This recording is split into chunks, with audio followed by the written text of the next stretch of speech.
Throughout history, mankind has always been fascinated by space.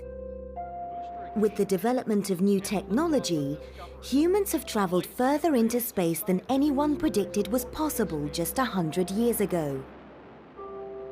In the 1950s and 60s, enormous progress was made in space exploration. It reached its peak when Neil Armstrong became the first human to walk on the moon on July the 20th, 1969. But this progress wasn't made just because of developments in technology, as physicist Anu Ojar explains. Human space exploration started in 1961. That was half a century ago, with Yuri Gagarin being the first human being to orbit the Earth. Now, when we look back in time, the original reason for going into space was this political battle, this struggle between the Soviet Union, Russia, nowadays we think of it, and the United States, communism against capitalism. And that's why humans went to the moon. Throughout the 1970s and 80s, the United States and Russia continued to dominate space exploration. But in the past 20 years, things have started to change. It's true to say that in the early years of space exploration, it was individual countries competing against each other. We had the United States against the Soviet Union. But in the last 20 years, we're seeing more and more international cooperation. And the greatest example of this cooperation is the International Space Station, which has been in orbit since the late 1990s. The International Space Station is a collaboration between the Russians, the Americans, the Europeans, the Japanese, the Brazilians, and many other countries. And while countries like the United States are reducing their investment in space, other countries are just starting to get involved. When it comes down to space exploration, space science, space technology, a lot of people have this idea that it's just NASA, or it's just the European Space Agency, or it's just the Russians. What we found in the last 10 to 15 years is some of the countries that are emerging financially are also starting to play a bigger and bigger role in space. The Chinese launched their own astronauts on their own rocket, in their own spaceship in 2003. I expect that we'll see India launching its own astronauts in its own spacecraft in the next few years. And space, truly now, it's an international collaboration.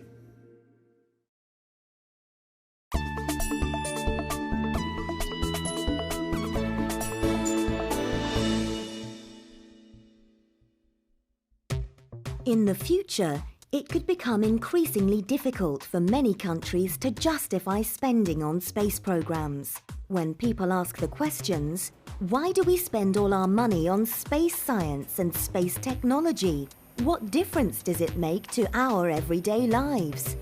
To understand why space programs are so necessary, we need to ask ourselves what would happen if we didn't have any of this space technology.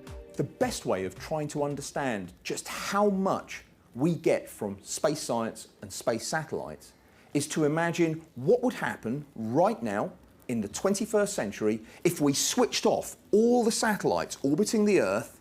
What effect would it have on our lives? No GPS systems, no sat-navs in cars, global telecommunications, getting signals, getting news, getting sports coverage, global communications, all of it would completely stop within 1 or 2 days. And the way we live our lives is so dependent on this that life would get pretty uncomfortable, even in the space of just a week. We need satellites to maintain the way we live our lives in this century. Space technology also plays a vital role in monitoring the weather and environmental change. Every year, thousands of lives are saved by the information coming from weather satellites. And if we want to understand what humans are doing to the environment, there are lots of concerns about climate change. Is climate change real? Yes. How much of it is being caused by humans? That's what we're still not sure about. But in the last 10 years, we've got a network of satellites that are what we call Earth observers. They're looking down at the planet. They're helping us understand the planet better. Increasingly, travelling into space has less to do with human exploration and much more to do with big business. Unmanned spacecraft are being used to launch commercial satellites, and for space enthusiasts like Anu, this is a concern. In my opinion, there is a difference between space science and space applications from satellites and human space exploration. Humans have been into space since 1961, but only 500 people have gone in the last half century. And of those 500 people, only 24 went to another world. Those were the Apollo astronauts that went to the moon between 1968 and 1972. And 12 of them walked on the moon. When we think of how long ago that was, there is a lot of concern about why do we do human spaceflight?